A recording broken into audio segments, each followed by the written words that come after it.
Good evening friends, warm welcome to my channel গল্প হলেও সত্যি। আর গল্প বলার আগে যে কথাটা রোজ বলে নিই সেটা হচ্ছে আমি বা আমার চ্যানেল গল্প হলেও সত্যি কোনো কুসংস্কার বা কোনো সুইসাইডাল অ্যাক্টিভিটি বা কোনো ব্ল্যাক ম্যাজিক এগুলোকে আমরা প্রমোট করছি না, ঠিক আছে? আমরা শুধুমাত্র এন্টারটেনমেন্ট পারপাসে এই গল্পগুলো বলছি। আর আমার গল্পের এডিটিং বা গ্রাফিক্সে রয়েছে আমার ভাই রাতুল চক্রবর্তী। আর আজকে যে গল্পটা বলবো এটা হচ্ছে আমাকে পাঠিয়েছে বাংলাদেশ থেকে আমার এক সাবস্ক্রাইবার জামির ভাই। জামির ভাইয়ের গল্পটা মানে এত ভয় লেগেছে আমার, মানে একদম হাড় হিম করা ভূতের গল্প যাকে বলে। ওনার জীবনেই এটা ঘটেছে, গল্প নয় ঘটনা নিশ্চয়ই। তো উনি সেটা পাঠিয়েছেন আমাকে, আর একটা খুব সুন্দর মেসেজ পাঠিয়েছেন। মেসেজটা পড়ছি। আপু, আপনার গল্পগুলো আমাদের ভীষণ ভালো লাগছে। আমরা ফুল ফ্যামিলি মিলে আপনার গল্পগুলো শুনি। আমার ওয়াইফ তো বুধবার আর শনিবার করে আপনার গল্পের জন্য ওয়েট করে থাকে। আমার মেয়ে বলে আপনাকে ওর এক দিদিমণির মতো দেখতে। আমি আমার জীবনের একটা ভয়ানক অভিজ্ঞতা আপনাকে পাঠাচ্ছি, আপনার ভালো লাগলে আপনি বলবেন। জামির ভাই, এত ভয় পেয়েছি ঘটনাটা পড়ে। আর হচ্ছে নিশ্চয়ই বলবো, আর সবাই ভয়ই পাবে আমি জানি। আর আর ঘটনাটা শুরু করছি, ঠিক আছে? আর মেসেজটার জন্য একদম ভীষণ ধন্যবাদ আপনাকে। আপনারা যে সবাই মিলে আমার পাশে আছেন এটার জন্য আমি ভীষণ ওভারওয়েলড। তো আজকের গল্প শুরু করছি। ঘটনা জামির ভাইয়ের জীবনের ঘটনা। আচ্ছা, এটা হচ্ছে জামির ভাইয়ের বাড়ি আগে ছিল হচ্ছে খুলনা জেলার দৌলতপুরে। তো ওখানে মানে এটা ঘটনাটা আজ থেকে 20 বছর আগে। তখন ওনার বিয়ে হয়নি, উনি তখন ওই খুলনা জেলার দৌলতপুরে থাকতেন। তো ওখান থেকে আর উনি চাকরি করতেন হচ্ছে ময়মনসিং টাউনে, প্রায় 300 কিলোমিটার দূর ওখান থেকে। ময়মনসিং টাউনে একটা ফার্নিচারের দোকানে উনি চাকরি করতেন। তো ওনার ওখানে এক ফুফার বাড়িতে উনি থাকতেন, আর ওখানে আর কি একটা হোটেলে খাওয়া দাওয়া করে নিতেন। আচ্ছা, এইবার ওই দোকানের যে মালিক হুসেন সাহেব, তো উনি আর কি জামির ভাইকে মানে ওখানে দোকানের সমস্ত কাজই প্রায় ওনাকেই করতে হতো। তখন একজন উনি খালি কর্মচারী ছিলেন, ওনাকেই সব করতে হতো। তো ওই হুসেন সাহেব একদিন একটা কিছু জিনিসপত্র ওনার নানির বাড়িতে পাঠানোর জন্য জামির ভাইকে দিয়েছেন। সেই নানির বাড়ি হচ্ছে ওই ময়মনসিং এরই উমানাথপুর গ্রাম আর কি। সেটা সেটা অনেকটা দূর ওখান থেকে, প্রায় 4 ঘন্টা বাসে করে গেছেন। উনি 12টা নাগাদ বেরিয়েছিলেন, বেরিয়ে প্রায় 4 ঘন্টা বাসে গেছেন। বাস থেকে নেমে আবার হচ্ছে মানে একটা ফেরি পার হতে হয়। সেই ফেরিটা পার হয়ে প্রায় 1 ঘন্টা গরুর গাড়িতে গেছেন। গিয়ে এবার বাকি প্রায় 1 ক্রোশ রাস্তা বাকি, সেটা ওনাকে পায়ে হেঁটে যেতে হবে, আর কোনো অপশন নেই। তো এবার গরুর গাড়িতে যেতে যেতেই প্রচন্ড মেঘ করে বিদ্যুৎ চমকে মানে আকাশ ভেঙে পড়বে এমন অবস্থা। এবার তো জামির ভাইয়ের হাতে ছাতা নেই, উনি প্রচন্ড ভাবছেন যে এত জিনিসপত্র এগুলোও ভিজবে, উনিও ভিজবেন, মানে টেনশনে, তাও কিছু করার নেই, যেতে হবে। এবার হাঁটতে হাঁটতে দেখলেন মানে প্রায় জনমানবহীন রাস্তা, মানে অত মানে ঝড় আসবে, ঝড় এসছে অলরেডি, মানে বৃষ্টিটা তখনও শুরু হয়নি। তো তার মধ্যে আর রাস্তায় কে বেরোয়, গ্রামের রাস্তায়? তো উনি ওর ওর মধ্যে দিয়েই হাঁটছেন। হেঁটে একটা জায়গায় একটা বাঁশের সাঁকো আছে, ওই সাঁকোটা পার হয়ে ওই পারে গিয়ে ওনাকে হেঁটে যেতে হবে। এবার ওই বাঁশের সাঁকোটায় জাস্ট মানে পা দেওয়ার সময় না, ওনার হঠাৎ কোনো কারণ ছাড়া ভীষণ ভয় পেতে লাগলো। যেন বুকটা কাঁপছে, পেটের ভিতরটা গুড়গুড় করছে, মানে কোনো কারণ নেই যে উনি ভয় পাচ্ছেন। এবার ভাবছেন যে ওই বিদ্যুৎ টিদ্যুৎ চমকাচ্ছে, ওই সব জন্য হবে। এবার উনি যেই বাঁশের সাঁকোটাতে একটা পা রেখেছেন, উনি পুরো পরিষ্কার শুনতে পাচ্ছেন একটা বাচ্চা কাঁদছে। এবার উনি এদিক ওদিক তাকাচ্ছেন, কিছু দেখতে পাচ্ছেন না, সাঁকো দিয়ে নিচে দেখছেন, কিছু নেই। ওনার ভাবছেন যে একটা বাচ্চাটা কোথা থেকে কাঁদছে। কেউ নেই। এবার তার মধ্যে ওই বাচ্চার কান্না, একদম পরিষ্কার বাচ্চার কান্না। এবার উনি ভাবছেন কি কোনো বাচ্চা কি মানে খেলতে টেলতে এসে এখানটা হারিয়ে গেছে, বা হয়তো বাড়ি যেতে পারছে না, এত বিদ্যুৎ চমকাচ্ছে, এইসব দেখে হয়তো ভয় পাচ্ছে। এবার উনি খুঁজছেন বাচ্চাটাকে, কিন্তু উনি বাচ্চাটাকে দেখতে পাচ্ছেন না। এবার মনের মধ্যে একটা খচখচানি লাগছে যে আওয়াজ একটা শুনতে পাচ্ছেন অথচ কিছু দেখতে পাচ্ছেন না। যাই হোক, তো উনি বাঁশের সাঁকোটা ওরকম ভাবে পার হলেন। জাস্ট পার হয়ে ওই পারে পা রাখলেন, ব্যাস, আর কোনো আওয়াজ নেই, আর কোনো বাচ্চার কান্না নেই, কিচ্ছু নেই। এবার উনি একটু অবাকই হয়েছেন। যাই হোক, কিছু করার নেই, একে তো মাথায় চিন্তা যে ওই জিনিসপত্রগুলো সেফলি নানির বাড়িতে পৌঁছাতে হবে। তো উনি হাঁটা লাগিয়েছেন, মনের ভেতরে একটা খচখচ করছে। যাই হোক, উনি হাঁটা লাগিয়ে কোনো মতে নানির বাড়ি পৌঁছেছেন। এবার পৌঁছে ওখানে জিনিসপত্রগুলো দিয়েছেন, দিয়ে এবার ওই নানি একাই থাকেন। এবার উনি বলছেন যে এত বৃষ্টিতে তুমি ফিরবে কি করে, তুমি থেকে যাও, আজকে কালকে সকালে যেও। তো এবার উনি ভাবছেন যে এই একা বৃদ্ধা মানুষ, ইনি আবার খাবার দাবার জোগাড় করতে বসবেন, এই করবেন, এইসব ওনাকে এত ঝামেলার মধ্যে ফেলার কোনো মানে হয় না। উনি এক কাপ চা খেয়েছেন শুধু, আর বৃষ্টিটা একটু ধরেছে, উনি বেরিয়ে এসছেন। এবার বেরিয়ে খানিকটা পথ আসতে আসতেই মানে একটা জায়গায় ভীষণ একটু ঝোপঝাড় জঙ্গল মতো, মানে গ্রামের রাস্তা যেরকম হয় ওই জায়গাটা বেশ নির্জন, অনেকটা জায়গায় দেখছেন না কোনো বাড়ি টাড়ি কিছু নেই। এবার একটু ঝোপঝাড় মতো আছে, ওইখানটা দিয়ে আস্তে আস্তে আবার মানে আকাশ ভেঙে বৃষ্টি।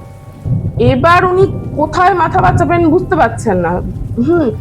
এবার উনি একটা দেখছেন, একটা ওখানটায় একটু কোনার দিকে একটা ছোট একটা বাড়ি আছে, টালির বাড়ি। কিন্তু বেশ পরিষ্কার পরিচ্ছন্ন, মনে হচ্ছে কেউ আছে, থাকেন ভেতরে। তো জামির ভাই তখন একটু খটখট করেছেন, তো কেউ দরজা খোলেনি। উনি ভাবছেন যে বৃষ্টি, ঝড় বৃষ্টিতে কেউ হয়তো শুনতেও পাচ্ছে না।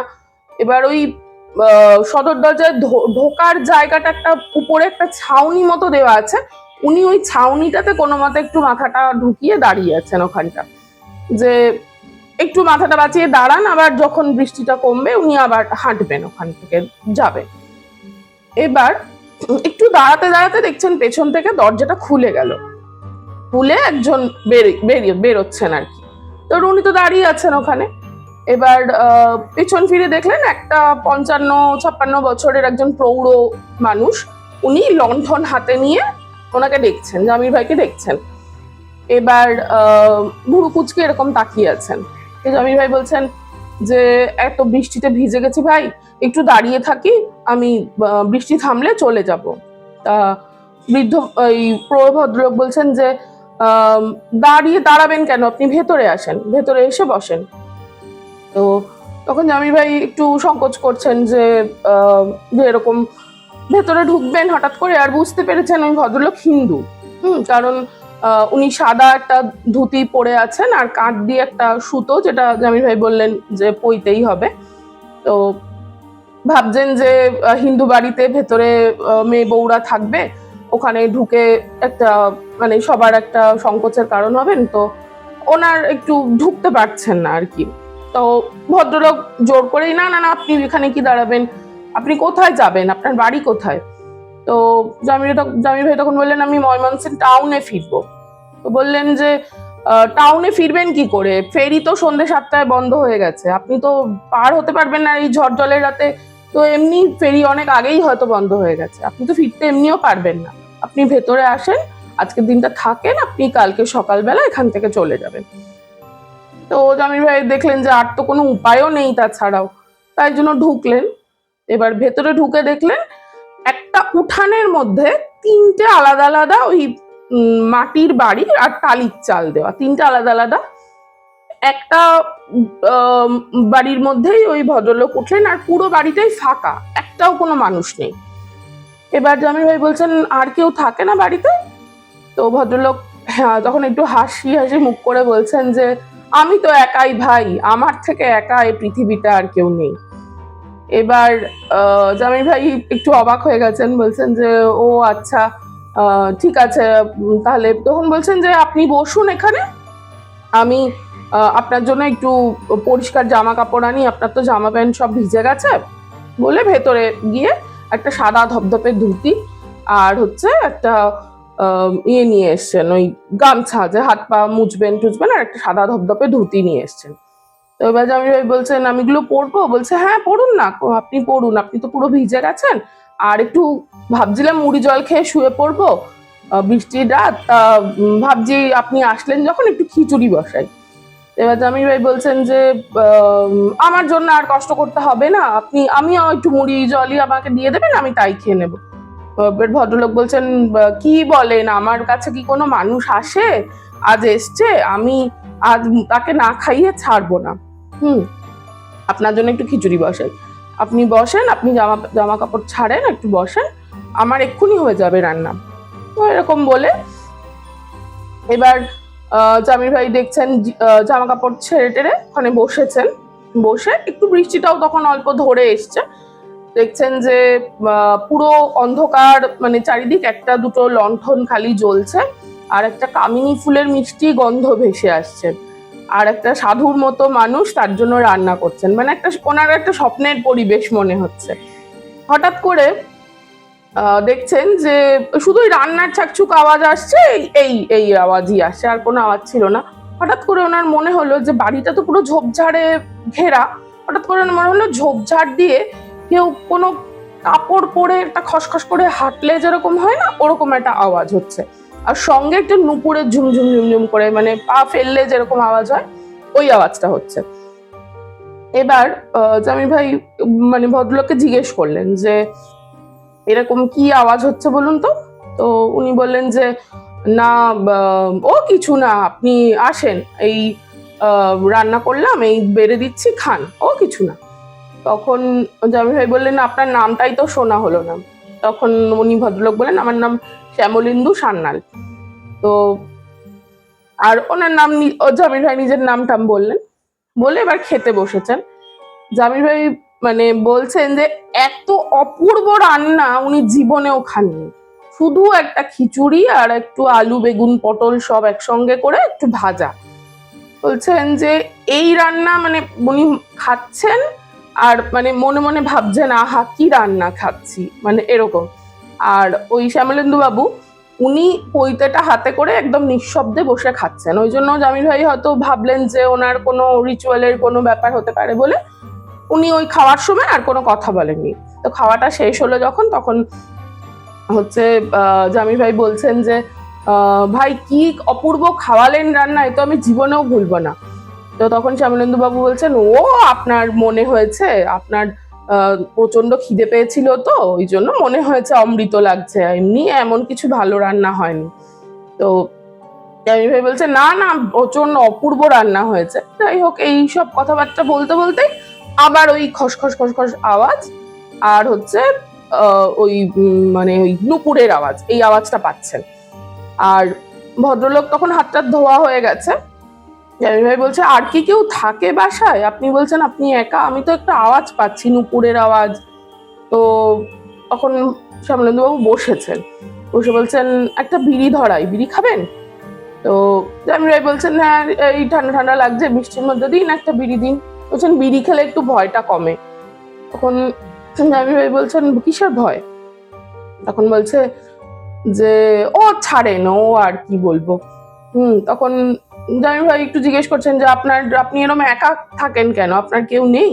তখন বলছে সবাই ছিল, এক সময় সবাই ছিল, আমার মা বাবা, আমার ভাই বোন, আমার কাকা কাকিমা আর তাদের ছেলে মেয়েরা, সবাই আমরা একসাথে থাকতাম। তো তখন বলছে তা কোথায় গেল সবাই? তখন বলছে যে ভদ্রলোক বলছেন যে তাহলে বলি আপনাকে, আমার যখন ওই 20-21 বছর বয়স, তখন ভীষণ সাধু সন্ন্যাসীর নেশা ধরেছিল আমার, শুধু সাধু সন্ন্যাসীদের সাথে ঘুরে বেড়াতাম এখান ওখান। তো মা ভীষণ ভয় পেয়ে গেলেন, বিয়ে দেওয়ার চেষ্টা করছিলেন, তো আমি রাজি হচ্ছিলাম না। এমন সময় একটা ছবি হাতে এসে পড়লো, আমার সম্বন্ধের জন্যই এসেছিল, একটা সাদা কালো ছবি, কি যে অপূর্ব রূপ তার, দেখেই আমি ভাবলাম যে একেই বিয়ে করব। বিয়ে যদি করতে হয় একেই করব, না হলে আর কাউকে করব না, তার নাম পদ্ম। তো জামিল ভাই বললেন ভালো তো, ভালো কথা তো, তারপর কি হলো? বলছেন আর ভালো কথা, বিয়ের আগের দিন রাত্রেবেলা খবর আসলো মেয়েটিকে সাপে কেটেছে। তো এমন শোক পেলাম মশাই যে সেদিন থেকে শ্মশানে মশানে ঘুরতে শুরু করলাম। এই শ্মশানে গিয়ে ওই শ্মশানে গিয়ে সাধু সন্ন্যাসীদের সাথে গিয়ে মেয়েটার সাথে কথা বলার চেষ্টা করতাম, সাধু সন্ন্যাসী ধরে ধরে, কিছুই হতো না, তাও ঘুরে বেড়াতাম। তো রাতেও বাড়ি ফিরতাম না। এরকম 1 সপ্তাহ পরে বাড়ি এসছি, এসে দেখছি যে আমার ঘর বাড়ি কিছু নেই। সমস্ত কিছু পাড়ার লোকের কাছ থেকে শুনলাম, সমস্ত কিছু আগুন ধরে পুড়ে গেছে, আমার সবাই মারা গেছে। তো জামির ভাই বলছেন বলেন কি? বলছে যে হ্যাঁ, সবাই মারা গেছে। ওরা পোড়া দেহ সব রেখে দিয়েছিল 2 দিন, তো পোড়া বাসি মরা আর কতদিন রাখবে, ওরাই সব দাহ করে ফেলেছে। তখন জামির ভাই তো মানে অবাক হয়ে গেছেন শুনে, বলছে যে তারপর? তখন বলছে ওই শ্মশানে মশানে ঘুরতাম, তো ঈশ্বর আমার বাড়িটাকেই শ্মশান বানিয়ে দিলেন। তো এটা শুনে জামির ভাই আর কিছু জিজ্ঞেস করছেন না, কারণ একটা ভেতরে কার ভেতরে কি ঘা থাকে তো বোঝা যায় না, ওর একটা তো কষ্ট। বলে ভদ্রলোক হা হা হা হা করে হেসে উঠলেন।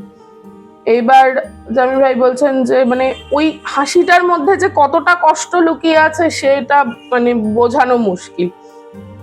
তো এই জাস্ট কথাটা ওনার জাস্ট কথাটা শেষ হলো, আর সঙ্গে সঙ্গে আবার ওই খসখসানি আওয়াজ, আর ওই নুপুরের আওয়াজ। তো তখন জামির ভাই বলছেন যে তাহলে আপনার ওই এই যে আওয়াজটা পাচ্ছি, একটু সত্যি করে বলুন তো এটা কিসের আওয়াজ? আমি তো পাচ্ছি আওয়াজ, আপনি বলছেন ও কিছু না ও কিছু না, কিন্তু আমি তো শুনতে পাচ্ছি আওয়াজ নিজের কানে। তখন বলছেন যে এটা আবার আর একটা গল্প। তখন বলছে বলুন না, এই তো রাতের বেলা আর ঘুম আসবে না, এই গল্পই শুনি আপনার কাছ থেকে। তখন উনি বলছেন যে একদিন রাতে তো তাড়াতাড়ি বাড়ি ফেরার কোনো তাগিদ অনুভব করি না, এই বছর খানেক হলো একদিন রাত্রেবেলা 9টা 9:30টায় বাড়ি ফিরছি। একটা সাঁকো আছে, বাঁশের সাঁকো আছে, আপনি তো এসছেন মনে হয় ওখান দিয়ে, তাই না? তখন জামির ভাইয়ের মনে পড়লো হ্যাঁ ওখান দিয়ে। বলছে যে হ্যাঁ এখানে আসার ওইটাই রাস্তা, আর তো কোনো রাস্তা নেই। তো ওই সাঁকোটার কাছ দিয়ে আসতে যাচ্ছি, এমন সময় দেখছি একটা কুকুর ভীষণ চিৎকার করছে। এবার আমি ভাবছি যে কুকুরটা চেঁচাচ্ছে কেন, হঠাৎ করে তাকিয়ে দেখছি যেখান থেকে সাঁকোটা শুরু হয়েছে ওখানে একটা 11-12 বছরের একটা মেয়ে পড়ে আছে। তো উনি শ্যামলেন্দুবাবু ওই হাত দিয়ে নাকের কাছে হাত দিয়ে দেখলেন যে ওই নিঃশ্বাস পড়ছে না, মানে ওটা মৃতদেহ, উনি বুঝতে পারলেন। এবার উনি ওই মৃতদেহটা ভাবছেন যে এখানে পড়ে থাকলে তো শিয়াল কুকুর টেনে খাবে, তো উনি ওটা কোলে তুলে নিয়েছেন, যে নিয়ে উনি বাড়ি আসবেন। এবার জামির ভাই ওনাকে জিজ্ঞেস করছেন যে বলেন কি, আপনি একটা মৃতদেহ নিয়ে বাড়ি আসবেন? তখন শ্যামলেন্দুবাবু বলছেন আপনি থাকলে আপনিও তাই করতেন। তখন জামির ভাই বলছেন না, আমি কখনোই তাই করতাম না, আমি পুলিশে খবর দিতাম, আমি কি তাই করতাম? তখন বলছে কি করব, মেয়েটার মুখটা সেই পদ্মর মতো, ওই যে আপনাকে বললাম একদম মায়ায় জড়িয়ে গেছিলাম, ভাবলাম মেয়েটা এখানে থাকলে তো শেয়াল কুকুরে টেনে খাবে, আমি নিয়ে যাই, গিয়ে কালকে সকালবেলা একটু খোঁজ খবর নিই, ওকে সৎকার করানোর চেষ্টা করি, সকালবেলা তাই করব, তাই জন্য নিয়ে আসলাম।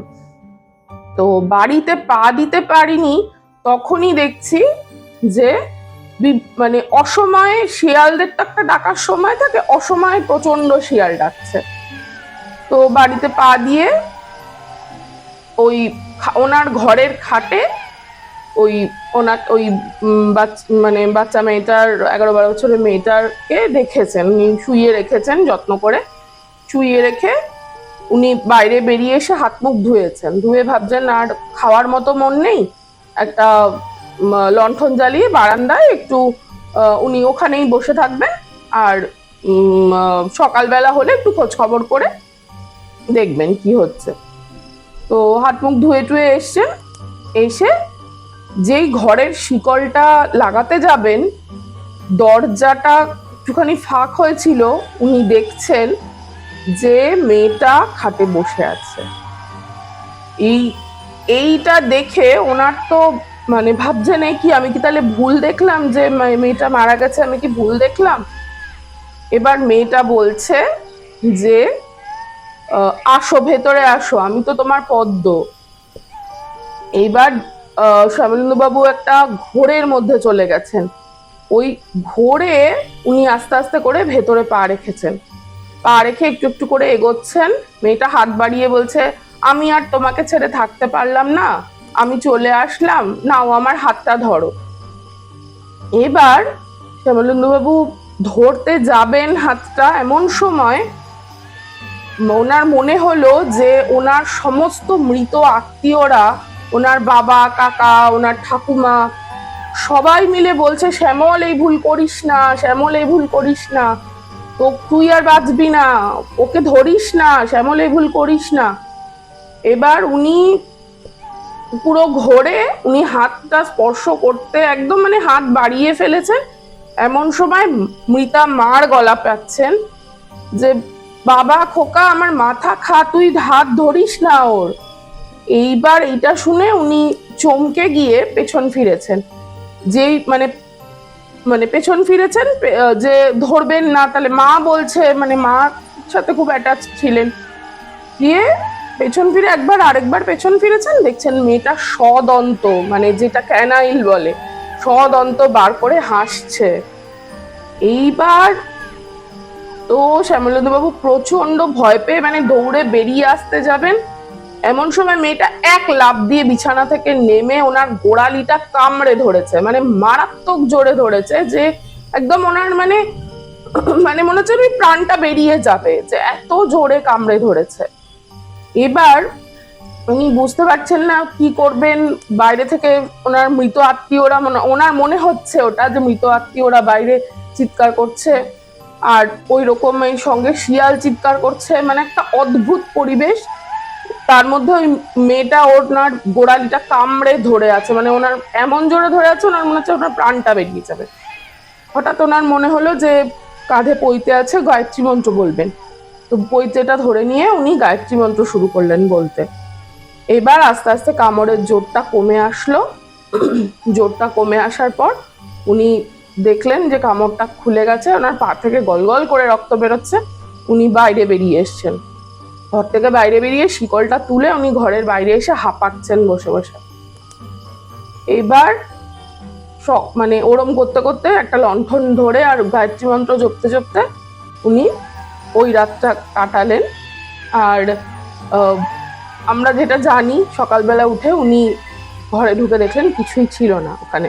কিন্তু এই ঘটনাটা মানে ওনার জীবনে হয়েছে। তো এবার জামিল ভাই জিজ্ঞেস করছেন যে, জামিল ভাই এত ভয় পেয়ে গেছেন শুনে, বলছে যে এই ঘটনাটা কি সত্য?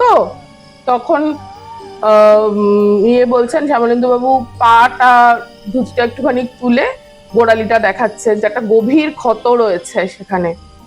এইবার জামিল ভাইয়ের হাড় হিম হয়ে গেছে। জামিল ভাই বলছে, আমাকে এবার একটা বিড়ি দেন।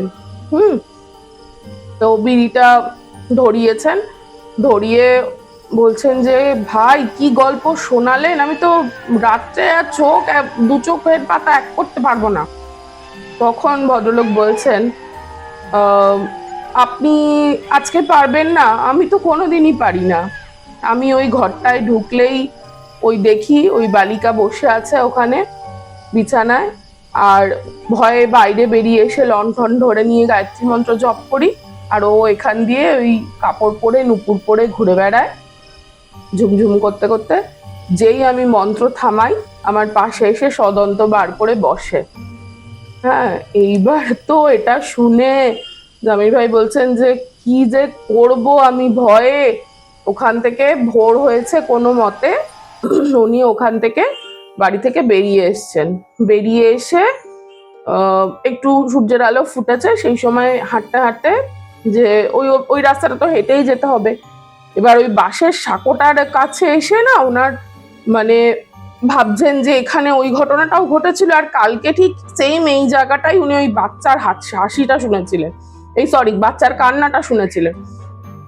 এইবার তো ওনার প্রচন্ড ভয় ভয় উনি ওই সাঁকোটা পার হলেন কোনো মতে।